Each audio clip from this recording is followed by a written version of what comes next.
Today I have got a graphics card from China from an Alibaba seller. They want me to review this graphics card, so let me take it out from this box and see what I have got.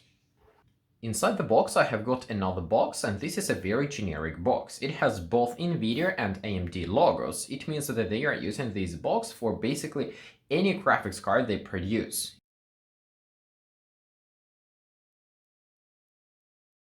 So here is the graphics card, and I still don't know what it is. What I can say is that I immediately see a non-thin stack graphics card cooler, so it is a more or less cheaper version of some sort of a design. On this side we have two display ports and one HDMI, so there is no DVI and no VGA. Now let me try to find some titles, maybe I can figure out what this graphics card is.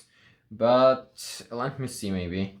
At least we see that it is AMD, so the board design seems to be extremely similar to the RX 6600M that I have already reviewed, but this doesn't seem to be the 6600M.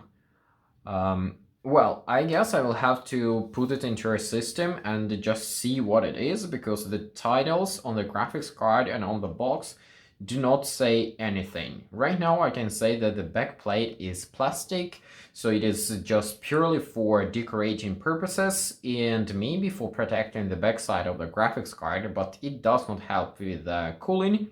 The good side though is that it also doesn't trap heat between the backplate and the graphics card, so it shall be no problem. And here we can see that the cooler has direct contact with the VRAM and with the GPU die itself and with the memory chip or the memory chips, so I don't think there will be any issues.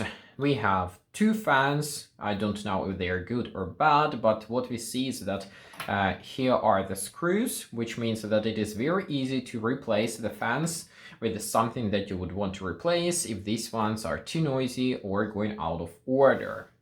And that's all what I can say about this little graphics card. Of course, I will launch it and check what the graphics card is, and will add in the video description. I will also add a link to the Alibaba store, the one which sent me this graphics card for test. If you're interested to see the full review of this graphics card, then stay tuned and follow me on my main channel, where I will publish full review of this graphics card.